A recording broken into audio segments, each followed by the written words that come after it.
What's up, everyone? This is Bray. Welcome to Breaking Through the BS. I'm the owner of Yosemite's Golden Photography, and I sit down with different people for real one-on-one conversations. Every episode is centered on one person, their story, their perspective, and the experiences that have shaped who they are. All right, let's get into some BS. I'll get there. I walked into the pharmacy the other day because I was getting like a steroid cream yesterday. I didn't get it because the pharmacy was closed. But somebody immediately was like, oh shit. Yeah, because you don't see a lot of people honestly stacked how you're stacked. She like did a double. No. But yeah, I want to be able to like just chill there and like my biceps just hanging out, you know? Like yeah, I work out or I grab my steering wheel, you just see everything. Oh yeah. Yeah. It's like, oh yeah, she definitely jerks off her husband. Lay that hands. Yeah. I sleep on the left side. He sleeps on the right side. So it's just natural. Have you ever try to use your other hand? Your non-dominant hand? Oh yeah, it's exhausting. It's exhausting. I'll lay on my stomach and I'll just go this way. Get the right it's just hard. Let me get behind you real quick. This feels more natural. And it's tiring. It is tiring. And I'm left-handed. Oh, but you do it right-handed? But I do it right-handed. Ambidextrous. I kick with my right foot. I can't kick with my left. I mean, I can kick. It's just not as strong. But I kick with my right foot. I cut scissors with the right. Left, I can't. Which side? What do you brush your teeth with? With my right. Yeah. See, I've tried to brush with my left. I don't. You can't get in there? No. I guess I can do both. They don't feel awkward or anything. So when I'm brushing my right side, I do my right side. When I do my left side, I do the left side. I don't ever go this way. Really? Yeah, or I don't. Yeah, I don't do that. Like I'm like. Oh no. Yeah, no. I actually do both. Now that I think of it. Hand. Yeah. And then when I pluck my eyebrows, I use left side to left side, right side to right side. So like when you do mascara, is it all like? This side and then this side. See, I do this and then I flip it. I can't do that. I can't do it. It's just weird. Or this way. I can't do that. This hand is like useless. My left hand. Dang. You gotta start training it. I do. Maybe I should like put this in a sling and force it. Oh no, she's not. She actually has, what's it called where it starts eating your muscles or whatever? Cerebral palsy? Is that what it is? Muscle. Like it starts eating your muscles up. I don't think it's cerebral palsy. It's a genetic I thought cerebral palsy was like lungs. Oh, I have no idea. But muscle dystrophy? Maybe. She does CrossFit. Oh, multiple sclerosis. I don't know. MS. Yeah, that one. It eats up your muscles and you're like slowly becoming more paralyzed. So this chick, she CrossFits and she does power cleans with just one fucking hand. And I thought she was just like being extra or whatever, but no, she can't use her right. She can't use that arm anymore. So jump roping, she's got like a bar. Yeah. And she's just like doing that. Cycling, same thing. We should get Abby to do that with her broken wing. With her broken, yeah. Her left shoulder. Yeah. All right. She's coming along. Let's do this. You rolling? Yep. What's up, everyone? We are back. We have Alex back in the seat. We'll do a quick little intro on this. Before we get fully rolling, I want to share some like disclaimers on here because there's people that have been interested in getting on this podcast and I just want to like give them this opportunity to kind of listen.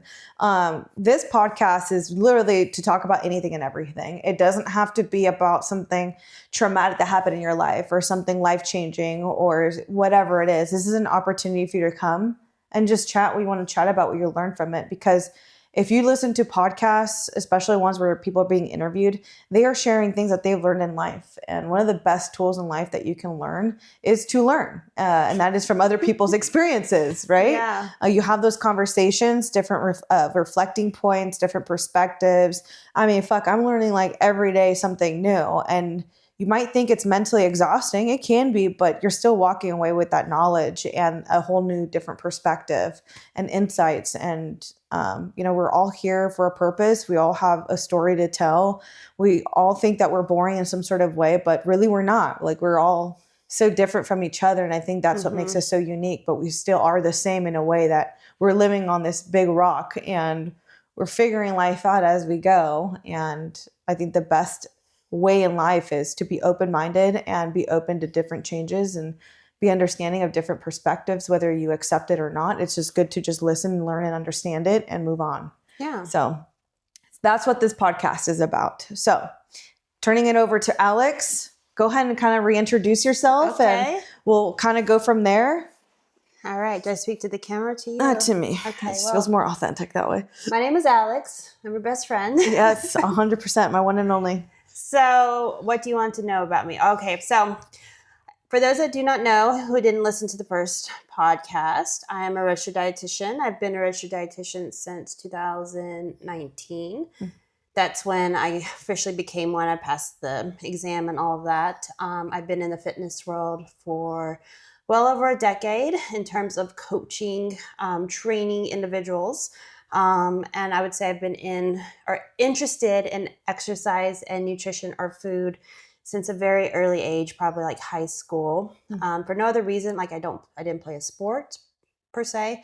I did participate in sports, but it wasn't like I was a high school athlete or a college athlete or anything like that. I was like signed up for this local league and we all just participate type of thing. So didn't necessarily have a sports background, but I've been into exercise and food for, I'd say, starting at probably age 14, 15, 16, and been doing it ever since. And I'm not almost 35. I'm 34. I'm reaching at 35. I have a few more months. So I'm 34. Giving myself some grace. So about half my life. Yeah. Okay. And that's, if you really look at it, you went from a teen to an, young adult to in your 20s, late 20s to now, in your early 30s. So it's like things change. Yeah. Things have changed, but I've also have been in it long enough to where I have a ton of experience. So the relationship I have with food now, the body I have now has been a long time coming. It hasn't been something I just gained from this past year or anything like that. That's one thing I value about people like you who have been in the industry long enough, is the majority of you guys are very open to change and you're curious and change and understanding all these different changes that are taking place. 5 years ago, there wasn't anything about peptides or GLP-1s. 10 years ago, there wasn't really an emphasis on drinking a certain amount of water or a certain number of steps. Doctors would just tell you make sure you exercise and make sure you eat foods. The food pyramid was recently switched. A big thing, yeah. So, and I think this is where having that experience for the number of time that you have will always be much more superior. And this isn't to discredit anyone that's just getting into it or has been poking around at it, but this just shows your superiority on how much experience you have developed versus someone that just got into it less than 5 years ago. Because within the last 5 years, there has been such a shift in the fitness industry. Mind you, foods are also changing. You have teenagers you have 12-year-olds that look like they're 17 or 18-year-olds, right? So bodies are developing much quicker, and that has a lot to do with food and environmental. So with someone with your experience, you have seen it for the last over decade versus someone that has just started maybe 4 years ago, 5 years ago, 2 years ago, a year ago, whatever. Yeah, or just now getting started. And are so excited to be part of the industry. But this is where I lean a lot on people like you who have the experience, the education, the foundation, and your own personal experiences from a very young age to an adult. Yeah. And I think that just comes with life. It's considered life experience. You can learn as much as you can, but until you actually either have lived it out or put it in practice and seen different outcomes, then you can actually fully understand a lot of these concepts. In terms of nutrition, what might work for me might not work for you, but through my life experience and through working with a number of different people, I fully understand thousands of people. You have worked with thousands of people. And I think that's, this isn't to brag about WAG or anything. I have actually never worked with WAG. I've been fortunate enough to just work with you, and that's how our relationship blossomed. But, I don't think WAG gets enough credit for the type of services that they offer. Yeah. Mind you, I don't have a membership with them. I don't work with them or anything, but just from what I've seen from an outside view, people can really benefit from WAG because you have coaches that have thousands of clients from very different backgrounds.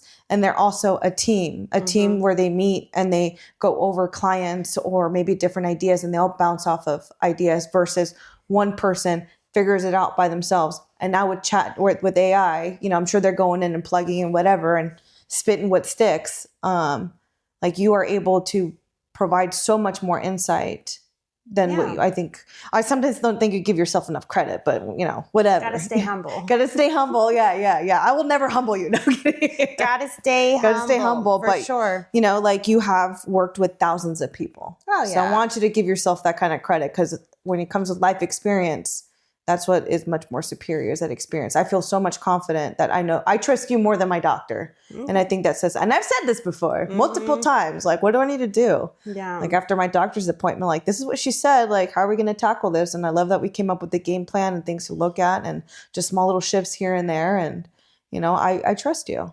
Definitely. Well, thank you. Of course. Thank you so much. And I think it'll be a long Jenny's. What? Jenny's, this is how she does her hearts. Oh. It's an Asian heart. I always wondered what that was. Yeah. What that meant. It's a little heart. Now I know. Now you know. So if she ever does it, she's being, that's her way. Like instead of this is this. Yeah. It's cute. For sure.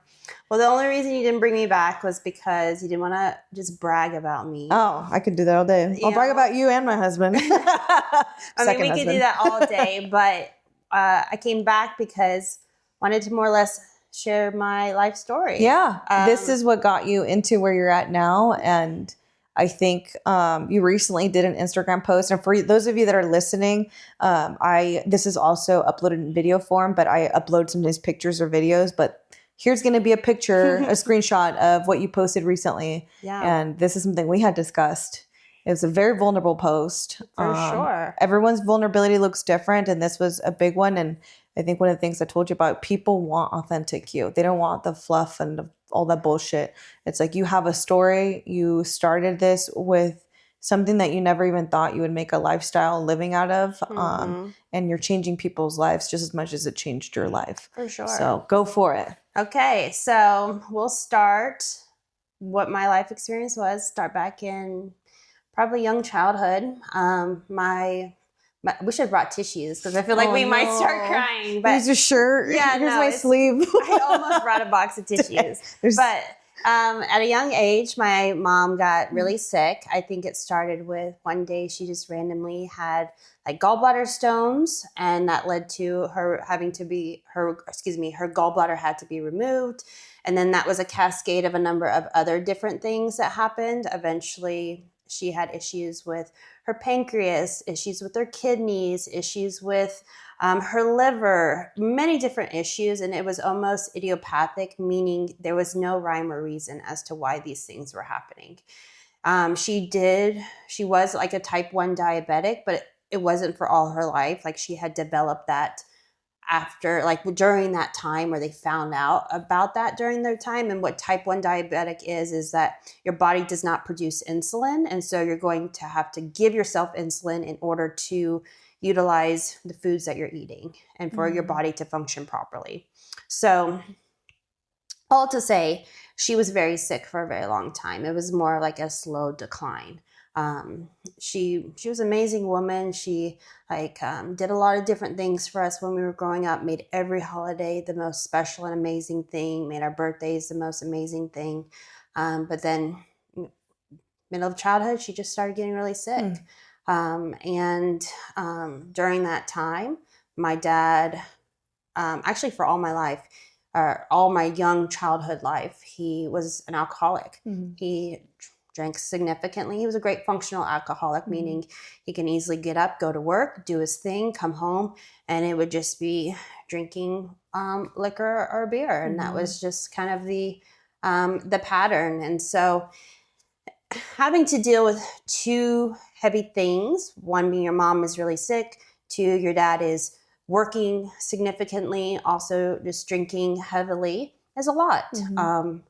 And I think it did have a huge impact on my actual childhood. It got to a place where things weren't necessarily like, I would say my child, things got robbed as being a child, if that makes sense. 100%. Oh yeah. But at age 16, my mom passed away from essentially from her health just declining. Her organs were failing, and it just was, I think her liver was just done. She ended up dying of cirrhosis of the liver, meaning that her liver was too far gone. It was starting to affect her brain, her body, and so she died don't know how to explain it other than that. Yeah. It wasn't like it was a genetic thing or cancer or anything like that. It was just truly like her body gave up.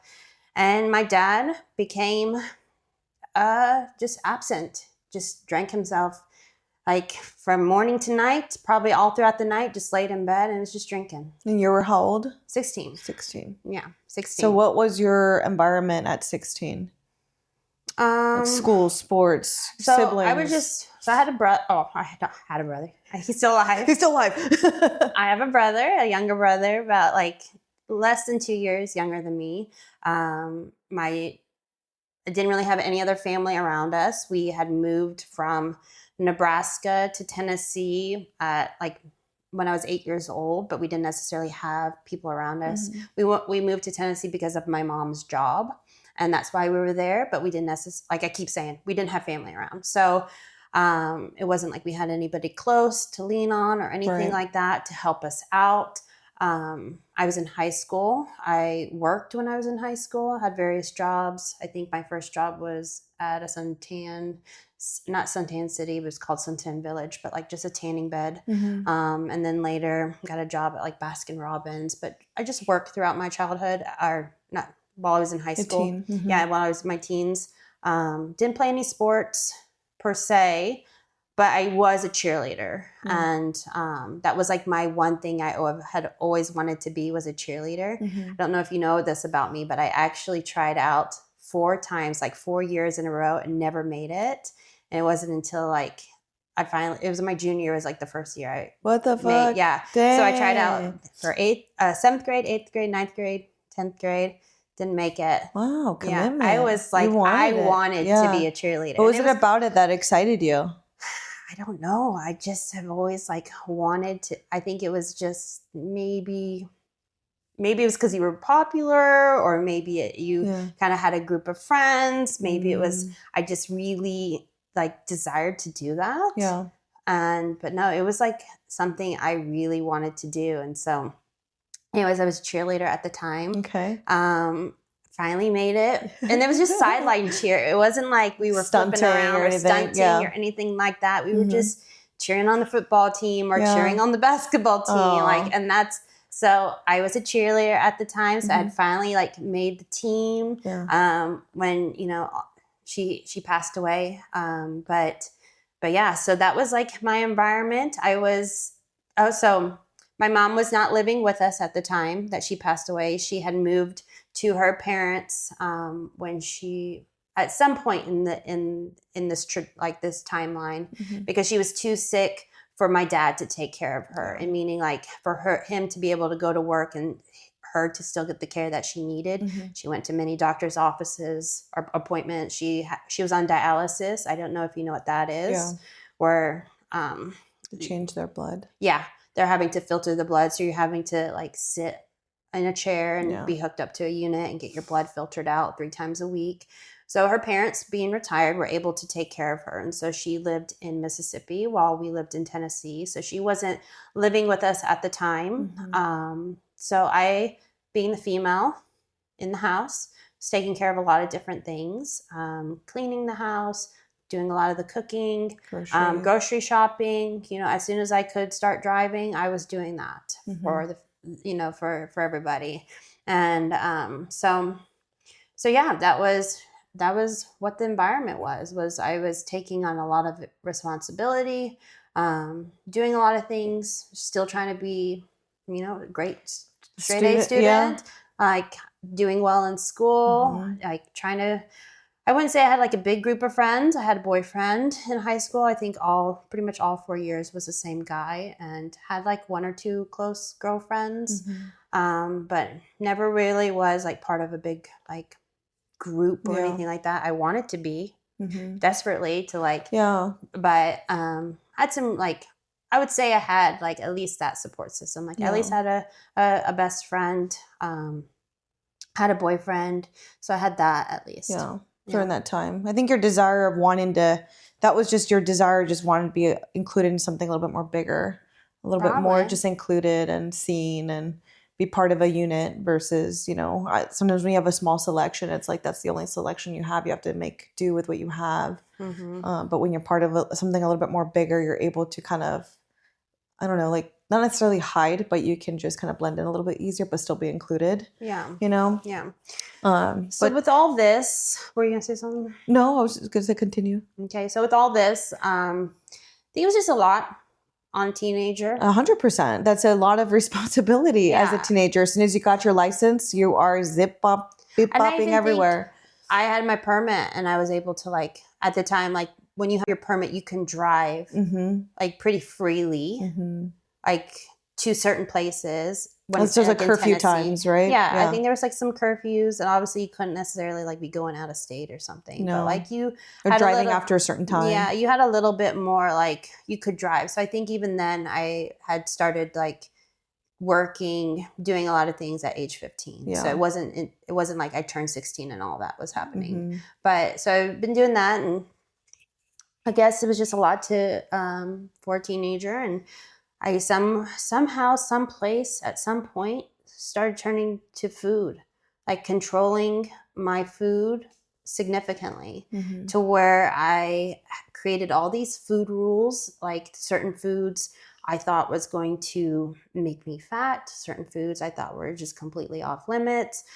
At the time, there was no smartphones, so we didn't have like calorie counting apps or anything like that, but I had found a calorie book, like a encyclopedia of all the foods and their calorie levels. So I was counting calories at that point. Like I'd look up eggs, had like, you know, whatever it may be. And I would keep a running tally of like how many calories I was consuming. So it was like, I found the one thing I could control, and I was controlling it, was what I was putting in my mouth. But yeah, on the outside, it looked like I was just fine in terms of I would bake, I would cook for the family, I would create all of these meals, but I would find some reason as to why I could not eat that. Or I would get to dinner and my brother and dad would be eating, and I was just like, I'm not hungry, so I'm going to have this bowl of cereal. So this was a time where Special K was big. Like, do you remember Special K? It's like a cereal. Oh, yes. And like they made these little bars. And so I was like on this, I don't know, I was just eating a bunch of Special K. I remember that. I don't know if I think they advertised too on it being like a skinny thing. Yeah, I don't know if it was like my mom had brought that in and then I was eating it or something like that. But yeah, I just remember eating a lot of cereal. I was barely eating like anything else. If I had an English muffin, I would only eat half of it. Like I was severely controlling my portion sizes. And then I don't know why what flipped the script or what was the interest. This was after your mom passed, right? I would say I started to lose weight probably when my mom was still alive. And then like as she passed, it just like went over the edge. Like it was full send type of thing. So with all that food control, I somehow became anorexic. I was like controlling my food so much that I lost a significant amount of weight. I think I was still the same height that I am now, so about 5'7". And I significantly remember being around 100 pounds because I used to weigh myself and keep a little notebook of like all of my weights. And if I weighed over 100 pounds for the day, I would be so upset. I would be it would be like the worst day ever. But if it was under 100, we're all good. We're in a good spot. Yeah. So it was truly controlled. But I vividly remember like writing down my weights and how much I was weighing, you know, it was wow. Obsessive. Very obsessive. And even at the time, I think I had found the gym. There was like a local gym, and I started to go into the gym and work out obsessively and excessively. I would spend like an hour on the elliptical, just like killing myself. Like just going as hard, like, and I say killing myself, like going really hard, like bringing the intensity. So probably the reason why I can go crazy in workouts now is because I trained myself so long ago to do it. But so yeah, I was doing that at the time. I even think near the end of senior year, I found out what laxatives were, and I would utilize that. If I felt like I ate too much, I would take a laxative and get rid of it all. So like I never made myself throw up. Like throwing up is like the worst thing ever for me. Oh God. So like, you found another way out. I found the other way out. Like rushing to the toilet is okay. But throwing up is not for me. No. So I had many purging tendencies. Oh. So like exercise was a form of purging, like trying to burn off as many calories as I could. Obviously laxatives was a version as well. And then severely just not eating. So I was just small. So, yeah, I saw your pictures and it's just meat on the bones. That's all it was. Yeah. I called her crying. There was no meat on those bones. There was no. That was a bag of bones. Skin on the bones. Yeah. Is what I meant to say. Skin on the bones, and it's just when I saw those pictures, I called you and I was crying because just seeing you like that. It was. I can't see pain. Yeah, to actually find those photos, I'm like, wow. You've come a very long way. I've come a long way. Yeah. It's hard to even remember that's what I was at the time. But I truly desire, it was almost something that I really desired. And I found some pride in it, like being small, because at the time I did start to get not necessarily compliments, but comments like, oh, you've lost a lot of weight. Oh, you're looking smaller. And when I guess someone at a young age, when you're starting to hear that, you're like, oh, this is a good thing. Yeah. So they're saying I'm actually getting attention. Yeah. People are telling me that I'm smaller, I'm losing weight, all of these things. And so it just festered and it became a lot. I even remember I was a cheerleader, and when I first started, I was at a healthy weight and I was a base or a back spot. Yeah. But as I got much smaller, they didn't even trust me to do that. So I became a flyer. I had no business being a flyer, but no business being a flyer. I mean, I'm tall. You are very tall. But I can't do anything else. Oh no. So they would just throw me in the air. Yeah. But I remember that day that I had to change positions. Change where I was at because I was so small. Light. Yeah. No business being a flyer. There was a girl, I did cheerleading too. I was main base. Yeah. And there was this one girl, she was a fucking tower and she really wanted to fly. So we let her fly. Dude, seeing her coming down, her body basically shielded the sun as it was coming down, and her legs are all the way up there. Her arms are way past my shoulder. She was so tall. Yeah. And here I am, I got you. Yeah. So I can only imagine me, I have some length. You saw the bag of bones, how yeah. So that was me. So. Oh my gosh. Yeah. It was a lot. And, at the time, I just continuing the timeline, I graduated high school, and I think my eating disorder even got much worse since I had no I had a lot of time on my hands, to just focus in on what I was not eating. I would probably go days. I want to say eating less than 500 calories. Oh my gosh. I felt accomplished if I could do that. Oh, but that my body would get to a certain point. I remember specifically every few days I'd wake up so hungry. I'd get my brother up. I'd say, hey, let's go get some breakfast. And we would go get donuts. We would go get coffee. Wow. I'd almost eat that would be my one big meal. Yeah.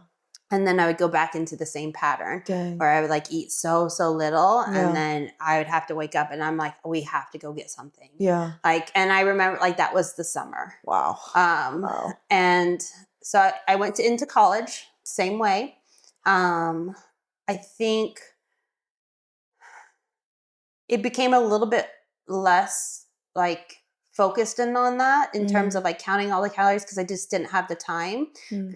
Trying to actually do schoolwork in college. So, but I still remember I was utilizing laxatives. I was still very, very small, still very much in control of what I was eating. I did remember eating a lot in my dorm room as opposed to going and eating at the cafeteria or the food places around. So I was still very much controlling as much as I could possibly control.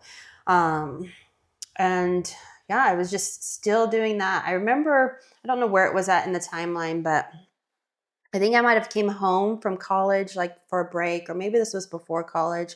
But I remember my dad actually specifically telling me, if you don't start eating, I'm going to put you in like a hospital, or I'm going to like take you to a place where they're going to make you start eating. And so like I had to try to like prove to him. How did he recognize that you were probably that I was small? So you look malnourished. Like, yeah, I was so skinny and so small, and he probably noticed that at the time I wasn't eating. So giving some context, he was an alcoholic, and when my mom passed away, he was pretty much just drinking himself like to death.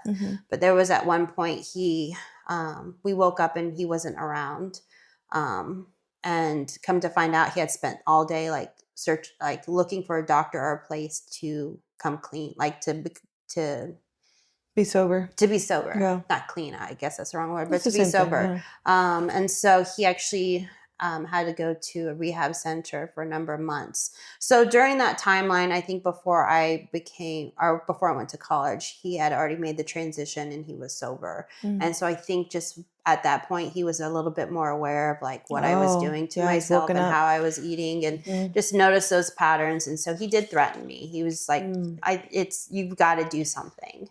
And so I think I did try to, I think now putting all this into context, I did think that's where the laxatives started coming in. I was eating more, but then I was utilizing the laxatives to sneaky, to get rid of it. Sneaky. Yeah. Because you're still eating in front of him. You're still doing everything you're supposed to be doing, but behind closed doors. Yeah, I found a way to like work around that loophole. Now that I remember, now that we talked this out. So I went to college at first to become a pharmacist because I did want to help people. But with my experience of my mom in and out of hospitals, I almost had this like reaction anytime I went into the hospital to like go visit her or like to like tag along with her. I'd start to get really dizzy, just didn't feel well. And so I was like, well, I don't think being in a hospital setting is for me. So how can I still help people? And that's where I decided I'll be a pharmacist. Can make a lot of money. Supposedly they make a lot of money and things like that. So I was pursuing pharmacy as my like degree when I went to college, but I realized somewhere along the timeline I didn't like all the chemistry, all the science, all of that, and I didn't want to count pills for the rest of my life. But I was really interested in nutrition, as in like I was obsessive about what I was eating, and so I had convinced my dad.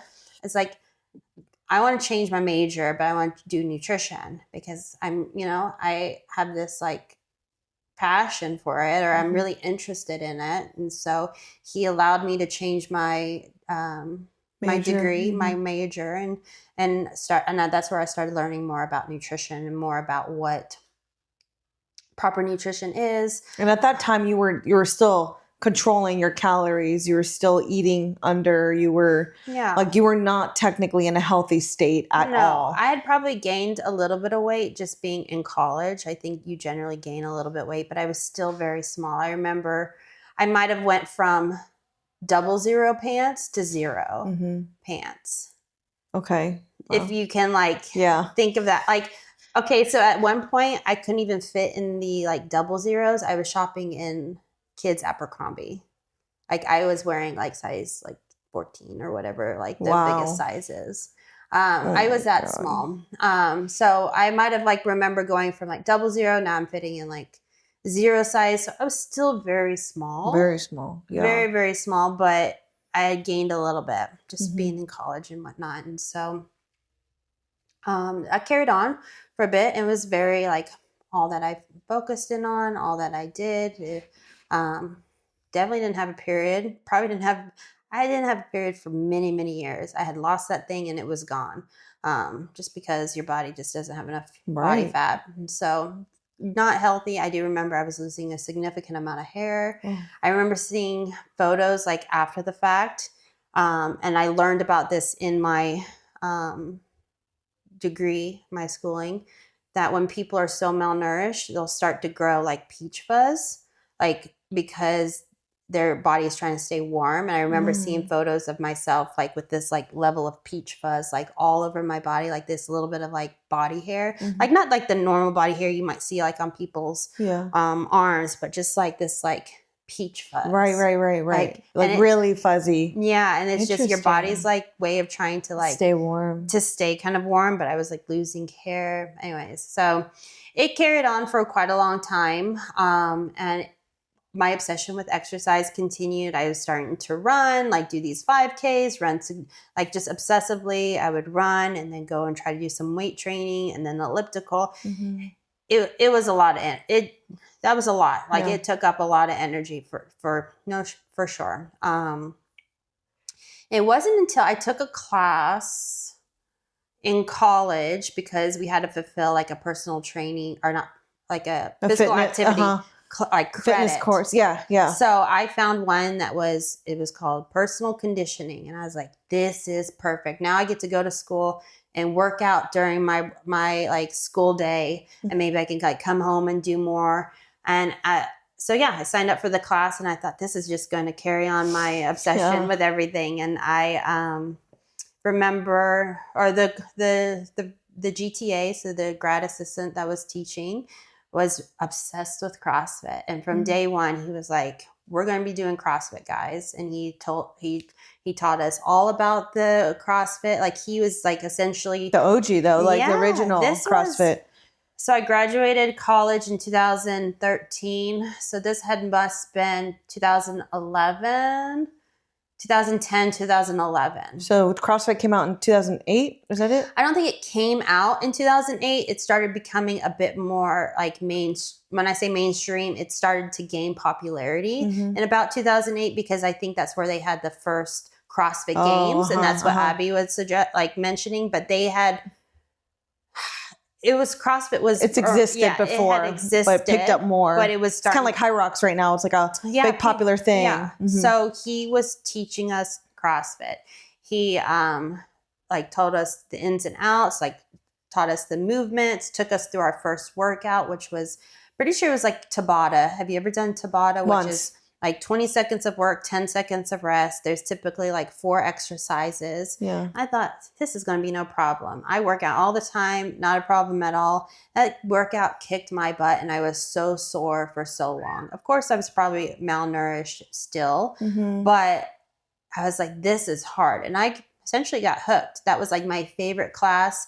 We would constantly be pushing ourselves in different ways. We were like moving, just doing exercise that I've never done before. So I truly loved it. And then the semester was wrapping up and he was mentioning to a few of his favorite students, me being one of them, because I mean, when students take that type of class, half of them don't even care. They're just there for the credit hour. That was me for my running class. Yeah, they're just I walked there for more the than credit hour, and you better not like ask them to do much more. So half of the class was just there for their hour, but there was half of the class that actually like got the concept and really like drank the Kool-Aid type of thing. And so I was one of them, and he had mentioned, he's like, hey, I'm opening a gym here in town. I would love for you to come check it out. Okay. And I was like, yeah. At the time I was actually commuting to college because I had lived in the next town over with my dad.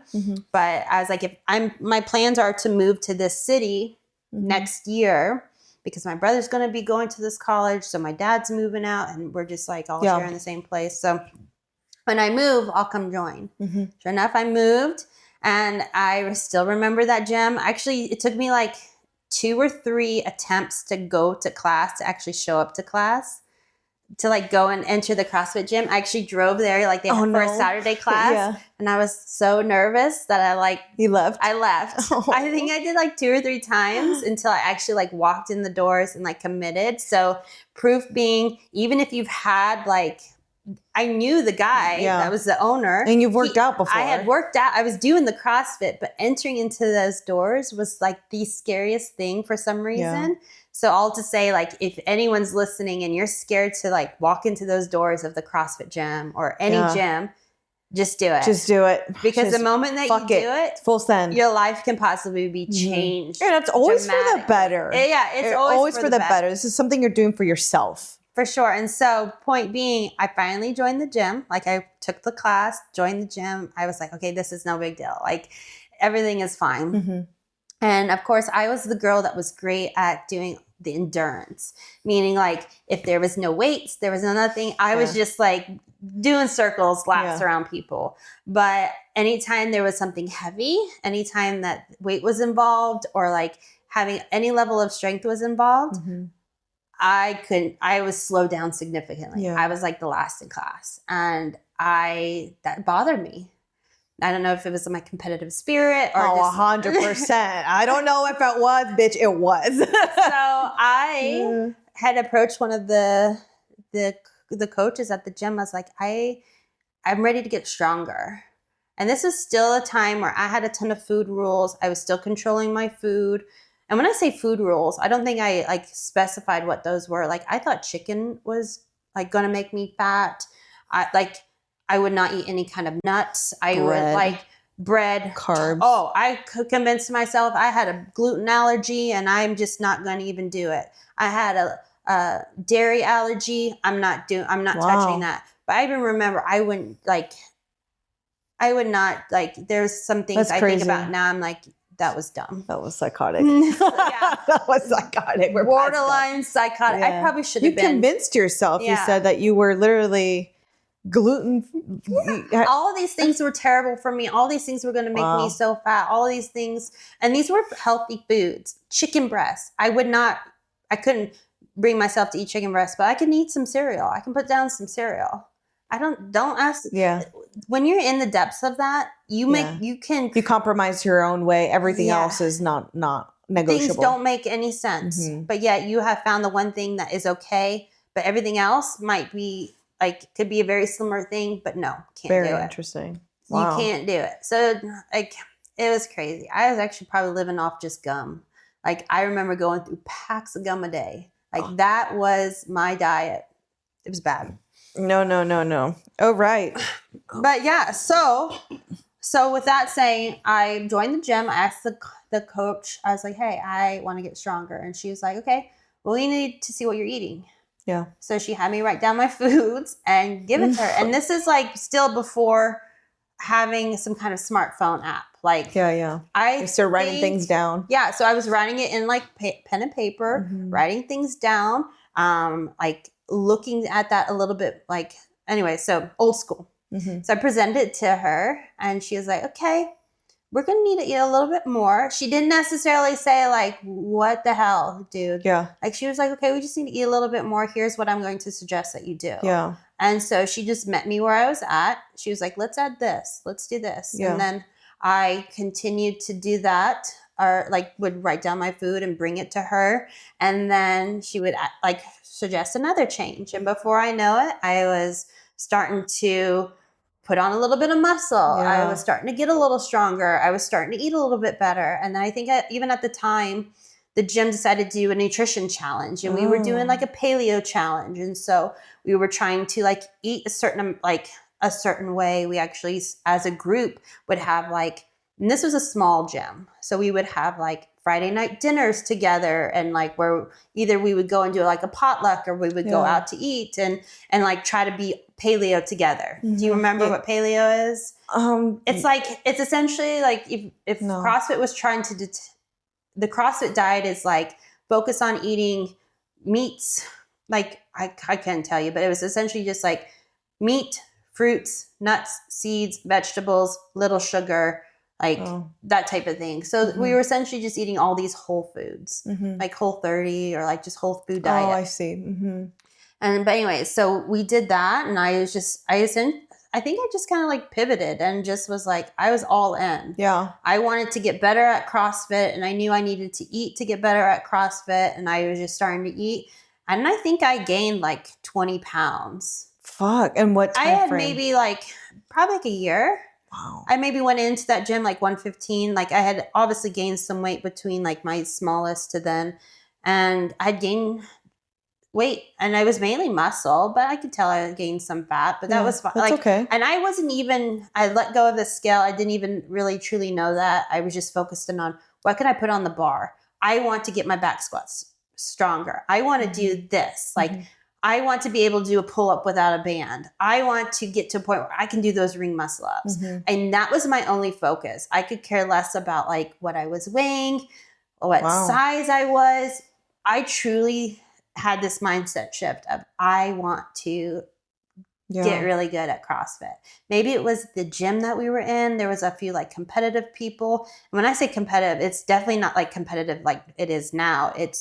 We were just like really interested in doing a lot of exercise and doing the local competitions. And I wanted to be involved in that. Interesting. Could be a part of that thing of like, I just want to be part of a group. Right. I want to be really good here. Yeah. Like, and so, yeah, it just started shifting. And I think at the time I got a new boyfriend that's currently my husband. Currently. No, this is now my husband. That's what I say. It's my current husband. Current husband. But we had met at the gym, and of course we were starting to eat out and do things. And me being the person, I just wanted to like impress him or like just go along with it. So I went out to eat more than I probably have ever. Wow. Like I was just going along with it. And I think I just slowly like let go of some of those things. But I do think from joining the gym and realizing what I could possibly do, like I shifted my focus to how small my body could be to how strong my body could be. And how to get strong, like you actually have to eat. I have to and eat. especially if you want to be throwing some weight. Yeah. Like you actually have to eat certain foods too to really get that muscle, the strength, the endurance, and all that. Wow. So what a shift. Yeah. Fuck. And it was truly, I don't think it was just like this light bulb switch. No. It was more of like, I put myself into a new environment. And this is something you constantly always say. It's like, it's environmental. It's environmental. It's like the environment that you're in. I put myself into a different environment. I was not necessarily in the environment of where I was controlling everything, but in this environment where people were doing really amazing things. They were up on the rings. They were lifting like some significant amount of weight. I remember I just wanted a 200-pound back squat so badly. Like, or I wanted to do that pull up without the band. Yeah. Like these desires. Yeah. And I was like, and so that is what the focus became. I gave myself a bigger why. I gave myself a different why. It wasn't, like I said, to be the smallest. No. I wanted to now be the strongest that I could be. And you want to blend in with everyone else doing like the full on mobility work. I want to still be able to put my time at the top of the list. Yeah. While doing the RX weights. Yeah. You know, like I still want to be that badass. Yeah. And so that's what it shifted. And it stayed that way for a very long time. And I didn't necessarily like worry too much about like how I was looking or anything like that. Granted, I think there was some moments where I was like, oh yeah, I can definitely tell I'm getting bigger. Yeah. Like, cause I'll have to like pull up some photos of like what I mean by that. Like you can see like a shift of where like I was eating more, and it was probably because I was focusing so much on paleo. Paleo is really like high fat. So when you're having a high fat diet, you're naturally consuming more calories because fat grams are more calorie dense than protein or carbs. And so, so being said, I was probably seeing a higher fat diet and consuming more calories than I probably needed. But at some point I wanted to be a little bit more serious about my fitness. I wanted to actually go to the competitions and win the competitions. I was tired of like finishing like dead last or near the end of like the pack. And so I knew I needed to improve my nutrition that much more. Like I honestly had a healthy diet, meaning that I was eating more proteins, more foods. I was including almond butter. I was cooking with olive oil, utilizing coconut oil like crazy. Like if you looked up the CrossFit diet back in that era, like that is it. Remember there was like butter coffee or something. Yep. What was that called? It's like bulletproof coffee. I'm like, this doesn't seem right. I feel like I'm doing coffee and butter. Like, am I just going to shit everything out? Sure as fuck. Yeah. No, I did that. I was doing like my breakfast was eggs and bacon and avocado, and like everything was cooked with oils and coconut oil, and I was adding almond butter to everything. I was making paleo treats with almond butter. And so it was just a lot of fat. And so like I had gained some weight. So I think at my biggest that I remember like in my adult life, I was probably like around 160, like a little over 160. So I went from 100 pounds in high school to like 160. Obviously some of that was muscle. Yeah. But I gained some weight. And I was like, I need to dial in my nutrition. And Okay. so You were in college at this point yeah, still. I'm in college. Actually, I think I was I was graduated. Clearly, I'm educated the way that I talk. My grammar. Okay, okay, guys, disclaimer, I am from the South. And sometimes we talk like we're from the South. And think like from the South. No. We'll just put it that way. That's okay. I have an excuse. No. Bilingual. No, that is clearly my excuse. I have Southern education. So it's better From than California Tennessee. education at the moment. So sometimes my grammar tells it's okay. I understand. I compute. But what I was saying is that You had just graduated. This was probably 2015, probably around 2015. So I had my undergrad, I had my graduate degree because I finished my graduate degree in 2015. And I was working in gyms. I was a CrossFit coach, or I think at the time I had left a CrossFit gym to have a position in another gym that was actually like paying me a little bit more. So, because at the time I was pretty much just doing like a membership swap, and I wasn't necessarily like making it a job. Like I wasn't getting paid. Right. And I wanted to get out of retail. So I found it was very much similar to a CrossFit gym. They just didn't call it CrossFit. Yeah, fitness or something. But they implemented. It was a fitness. It was a fitness. I feel like a lot of gyms that incorporate all of this, but don't want to pay the CrossFit affiliate, they just use fitness. Yeah, it was something fitness. So so I was at that gym, and this is when we had smartphones. So of course, like Instagram, and I was starting to like scroll, and I saw one of the CrossFit athletes post about working against gravity. Wow. Oh. And I was like, she has changed her body significantly. She was already badass. Now she's leaner and badass. And she's crushing it. And I was like, that's what I want. So I signed up. So I had signed up in 2015. Okay. And I was a client for a number of years. And I changed my body composition again. Like I went from around 160, and I think I got my leanest was 132. Wow. I think I did it in like a year. Wow. You fucking I leaned out, and I should show you some photos. We could put up photos here. I'll send to you. What I like, how lean I got. Like looking back now, sometimes like I'll like when that 2016 trend, like earlier this year, like 2016 called, I was like looking back, I was like, damn. I was starting to get like skin and bones again, but now I had this like little bit of muscle. Yeah. So I got lean again. Definitely became very obsessive about nutrition again, where every single gram that crossed my mouth had to be weighed. Had to be logged, had to be weighed to the gram. I remember I was getting so obsessive, like where I wanted like chocolate chips, like after dinner, but I didn't have room, but I had room for 3. So I'd eat 3. Oh. Like it was so you weren't okay with just going over a little bit. Dialed in. Like I would bring my food scale to the restaurant. I would ask for things to be prepared in a certain way. I was back to controlling everything. Dang. This was even, I had a boyfriend, I had a job, like things were generally okay, but it was just my history had a different goal. Yeah. Came back in. That's and it was like, crazy. it showed back up. It was a lot. And my husband could probably testify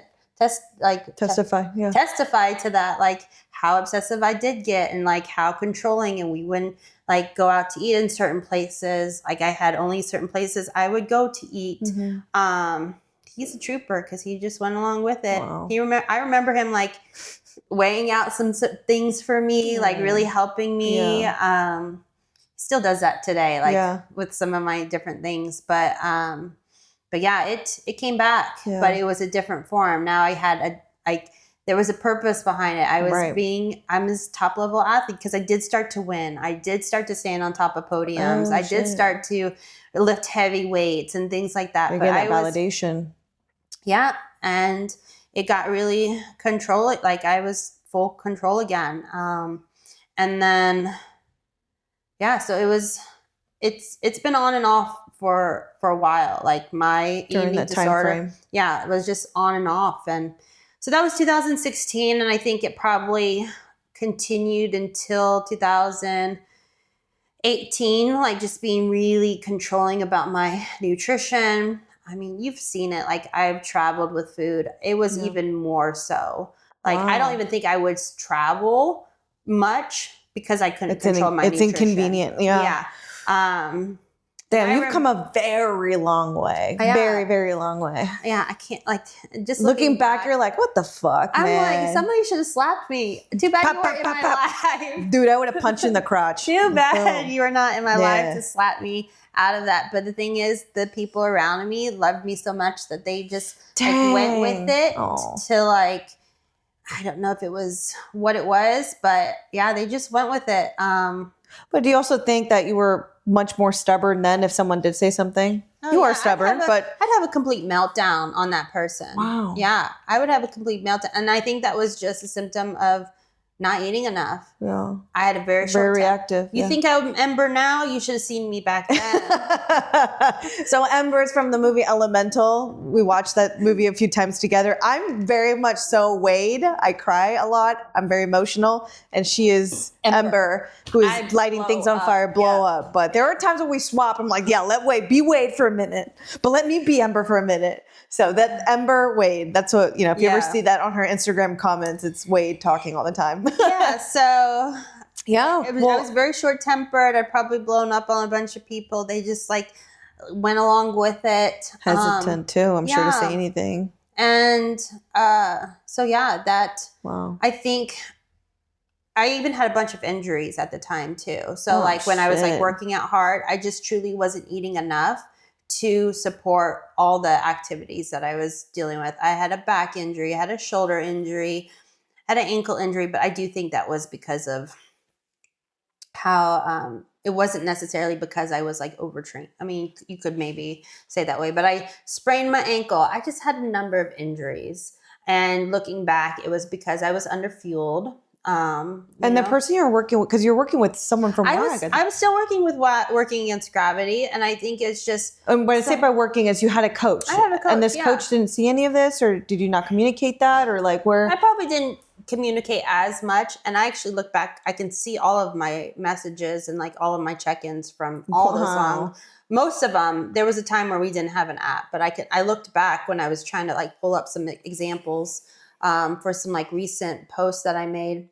And I looked at some of these things I said, I'm like, my God, I just like can see the level of control and how I would tell my coach, this is what I want to do. I'm gaining this amount of weight. We need to go in a deficit. I'm gaining this. We need to go into a deficit. And your coach would go with it, or were they? Yeah. I'm not trying to find to like discredit or anything. I just want to kind of share that. She would I actually have read through some of her responses, and she did tell me straight up. She was like, you're doing too much, but since you want this, we'll go with it. Like, I see. So she's still giving you the control. She was still giving me the control, but she would call me out and say, hey, I don't think this is what we need to do. Yeah. Like, you need to probably chill out. Yeah. But you didn't see that. You saw her agreeing with you. Rocked with it. Sometimes as a nutrition coach, you're there to guide them. You're there to tell them what they need to hear. Mm-hmm. But sometimes you also lead them down the path that they think that they need to go, just so that way they come back to you and say, you're right. Let me go your direction. Yeah. So like as a nutrition coach, so say you came to me and said, I really think I need to do this. I am adamant I did that. about this. I need to do this. Let me do it. The shot. Remember, I was like, I told you, I think I need to go up on my shot a little bit. And you're like, no. Well, so. Hold on. Those are not the same. No, this is not the same thing. This could be some, like, say one of the times I'm just a little bit more mature now. And since you are my best friend, I can be like, no, girl, I'm going to tell you exactly what it is. But if you were just like one of my clients and, sometimes you were just so adamant about this, and I knew if we didn't pursue this calorie deficit that you'd want, you'd probably hit cancel and leave me and go somewhere else. I say, okay, let's try it. Okay. We're going to try it out. We're going to do this. We're going to find out. And we're going to find out that this might not be what you want. Yeah. but we at least explored that. We at least uncovered that rock. Yeah. You put some skin in the game right there. We uncovered that rock that you were so like, I want to see what's under that. Yeah. I want to explore that. Yeah. And then we're like, okay, are you ready to try it my way? Yeah. Because we already tried it your way. Because sometimes we have to do that because there are some people that are so adamant that they think that they're right, yet they're paying you for a service. And you're just like, okay, let's try it. Dang. Let's do it. You have my guidance here. I'm going to be holding your hand. I don't think this is not my professional suggestion, but we're going to try it. Okay. So all to say, my coach was pretty much like that. Yeah. Yep. She let me and then of course, I think at the time, or not at the time, there was a point in time I had then became a coach for Working Against Gravity. So I was also a coach, like she was a coach coaching a coach. And sometimes there's like this gray line where you're like, I know what you're doing. Yeah. Like, so I'm just going to I'm here to maybe hold you a little bit accountable. But if you think this is what you need, we'll kind of like explore it. I've coached some coaches. And so it's kind of like this like weird, like, I know what you're doing, but you're just like, I'm here to help you type of thing. So, and all to say, circling back, I did get pretty lean again. Got really obsessive, got really just controlling. So just to say, just because you come out of like a certain season of life and you think you're kind of in this better season, you're getting stronger, you're improving, you can have like a relapse of some kind. Yeah. Especially with eating disorders or disordered eating. It's very much different than alcoholism or drugs, where you don't need alcohol to live. You don't need the drugs to live. True. But you need food, and you face really that food at least 3 times a day. Yeah. So there's times where things can become like it can show back up. And even if you have all the knowledge, I didn't even think about that. All of like you have so much experience, because at the time I was it's telling us to stand. I know. It's told me to stand up. No. I had a degree in nutrition. I had a master's degree in exercise science. I had, I've made my why to get stronger, to get faster, to get better. Yet I started counting again, like counting my macros, getting, focusing on my weight, seeing what progress I was making. And I want more of that. I want to be leaner. I want to be like, it can still come back because it's a addiction of some kind that you still have to face. Control is your addiction. Yeah, maybe it is. Like, that's my thing, is controlling. And when things get a little out of control, I find myself still kind of like getting back into, I start nitpicking my body. I start thinking I need to change my nutrition. I need to eat out a little bit less. I see it all the time, but I think the more and more times the further out that I get and the more life experience I have, I can see it. And I'm like, recognize it? Yeah. You're just doing that thing again. Yeah. Type of thing. So, I don't know. I think, I went back to school and I had to kind of take myself out of the competitive style of CrossFit, where I was like really focusing on, I wanted to get better at CrossFit. I was like, that was my goal. But then I went back to school to become a registered dietitian, and I just didn't have the time for that. So I went and I changed from working out 3 hours a day, if not more, to 30 minutes sometimes, or 15 minutes. 3 hours a day. Hey, when you work in a gym and you're like, you can find time. Like, you can work out a lot. Yeah. And you're committed is a thing. It's like you got that competitive side in you that you desire, and you can achieve it, and you're going to do it. This goes back to like the thing I said about, I tried out for 4 years to become a cheerleader. I am resilient. I am determined. If I want something, you will work towards it. I am going to work towards it. If I don't get it this year, I'm going to try again next year. If I don't get it next year, I'm going to try again. Yeah. I'm going to try again and again and again until I can get it. Dang. And I don't care how long it's going to take me, obviously, but I will still keep trying. Yeah. And so, but anyway, so I had to really shift my identity of like, okay, now you're no longer working out to be competitive. You're just working out. I probably was still very controlling because my life was very much out of control, being like I was going to school. Again, my time was so limited. At the time, my husband, we got married, and then 2 weeks later, he went to basic for military. Mm-hmm. So he was gone. So I was still like, there was still some eating disorder things going on and whatnot. And so all to say, this has been a large part of my life for a very long time. Yeah. And even to this day, I mean, even earlier this year, I had a moment. I crashed out a little bit and started getting really nitpicky about my body again. And you heard it. I heard it and I saw it. You heard it and you saw it. And you know what's crazy is my mind did not even go to your eating disorder. It was my husband that pointed it out. And I was just like, oh my God, I'm such a dog shit friend. But I see it and I recognize it, and it allows me to understand you more when you go through these things. Yeah. And you got me, bitch, because I will slap you the fuck out of it. Yeah. But yeah, I saw that. And, but you caught it. Yeah. Because the thing is, you caught it, you recognized it, and you had your outburst, but it wasn't like what you would think it'd be. Mm-hmm. How it was like in the past. You were like trying to like give me some advice, and I just kind of like left you on red. Yes. For that evening, and 100%. I had to like bring my thoughts like out of it. Yeah. And that was just where I was like, you know, I have a moment. I call it that. Sometimes I win, but sometimes my demons win. Yeah. Demons being my eating disorder. And that was a moment where my demons were winning. And sometimes I don't need a fix. I need to listen. Yeah. And that's what I was needing from you. But yeah. So it's the further out that you're at, like out of it, it does get a little easier. You recognize it. You might have a moment. You might have a crash out, but you can at least like bring yourself to reality and move on. And so where I'm at now, I would say I'm in a place where I'm pretty neutral. Like,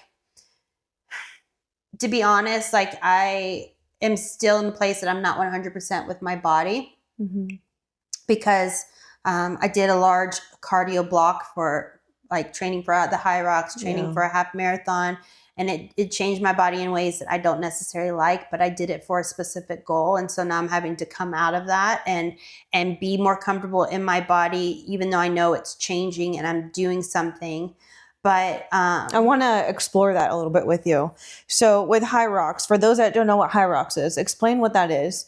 And then kind of give a little bit of insight on how that changed with your nutrition and your training, because it is drastically different. From training here at CrossFit. Yeah, I mean, I have watched you and I'm just like, I'm good. Yeah. Like, you do you, boo. But so High Rocks is where we, it's a really long workout.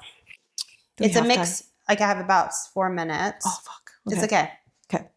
High Rocks is a blend of strength and a blend of CrossFit, I would say, and running, kind of like this hybrid approach where you have to be strong and you have to be fast. So it was a lot of running, a lot of strength training, but it was very specific strength training, and it was a very endurance-like. And so what I had to do is I had to run a ton. I had to kind of cut back on some of the heavy lifting. I did some, but I did have to cut back, and I had to eat significantly more. So I added probably like 150 grams of carbs a day. So I was eating more, but just doing that level of conditioning and cardio was very hard for my body to keep muscle mass. So I did feel like there was a shift in muscle mass. Not saying that I gained fat, but I do feel like my muscle mass decreased.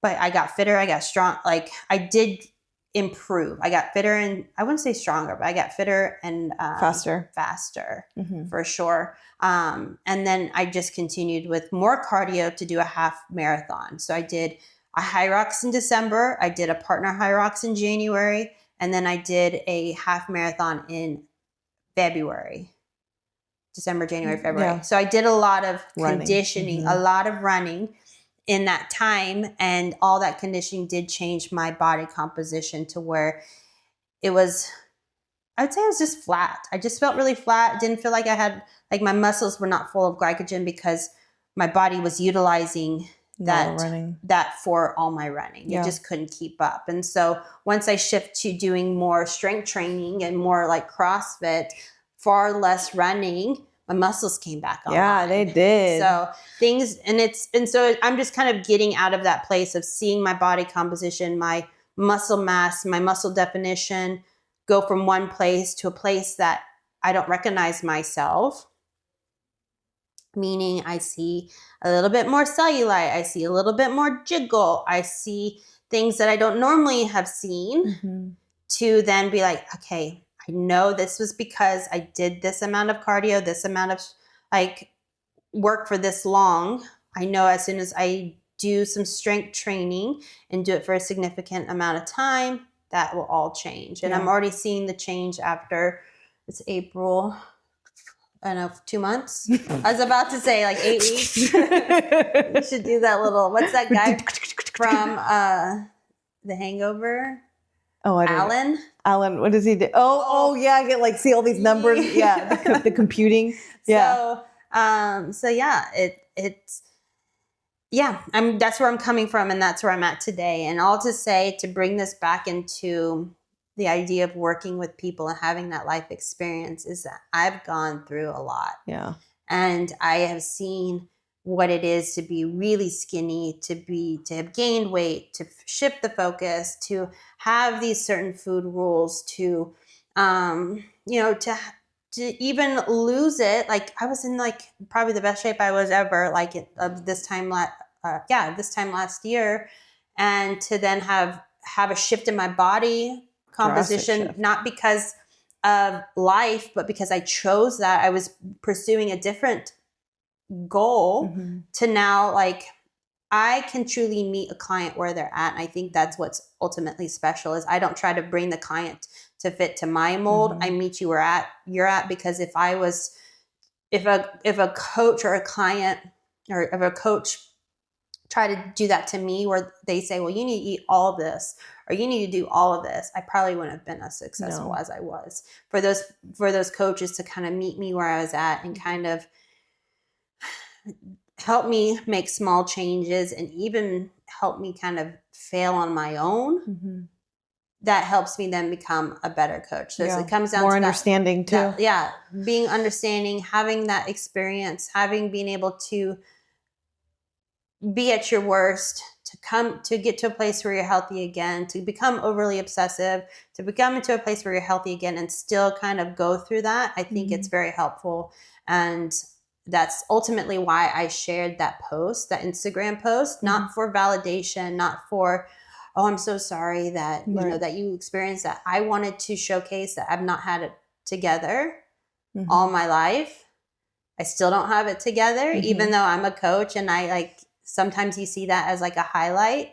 I'm still going through it. I'm going through it right now, to get to a place where I want to be better and I'm feeling the most comfortable. And so I wanted to just make it like I'm a real person. You are. Yeah. You 100% are. And I think that's why I lean on you so much, is because you're still realistic. You're still honing in on the realities of this world. And that is still enjoying foods. I had a light bulb moment when you said, like, you don't need alcohol to survive. You don't need drugs to survive. Like, at the end of the day, what you need food to survive. And it's like, fuck, you are so, like, 100%. Just for our body to function. Yeah. So it's like something that you have to constantly face and be. So why not learn and understand it? So as you progress in life, you have these tools under your belt. This is why I tell people, get a fucking dietitian. She might have been right through it. You know, she probably understands way more than you know. God, for sure. Yeah. So, well, man. Yeah. That was, it's very in depth, and I think people should understand that and see that from that perspective, that you are not someone that just like, oh, I love eating and working out, and so now I'm going to be a coach and be a registered dietitian. It's like, no, this started from a really bad habit. And you progress in your life and trying to remold it into this bad habit into this lifestyle that's supposed to be sustainable and it's supposed to be, you know, better for you. And you just are learning here that your demon is slowly being pushed away more and more as time goes on. Yeah, and I've quieted it for sure. And there's something that you said, but I just forgot. But Sorry, It's squirrel okay. moment. Squirrel.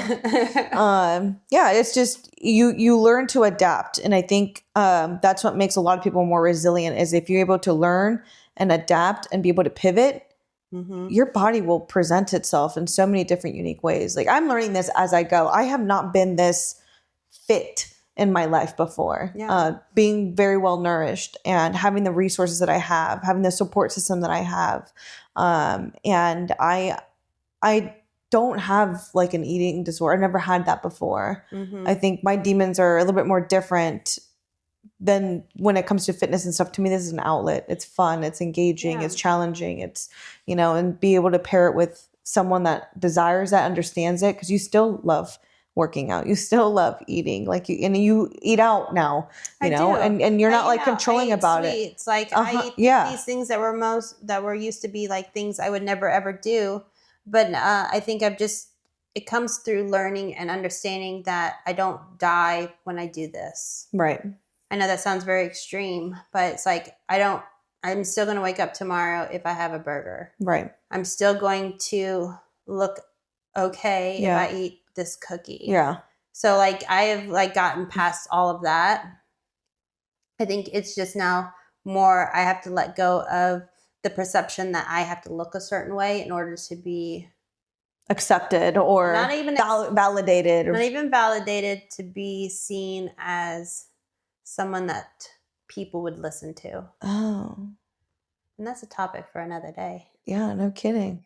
Well, I think I've got to call. All right. Well, she's got to go and coach. Yes. All right, friend. Thank you. Well, thank you for listening. And guys, thank you for listening. Hopefully you enjoyed the long story and you might have taken something away from it. There's no real lesson in this other than, like no matter what happens, sometimes things happen for a reason, and you can make it into something great. Right. And sometimes you still slip and you still deal with things. You got to get back up. But it's sometimes just temporary, and there's, find the community that you need that lifts you up, that doesn't like hold you down. Exactly. If you want to follow her, your handle is what? Alex _Oskian. I don't fucking know. I was going to say it and I wasn't sure. We'll put it here. Right here. All right, we're all done. Laters.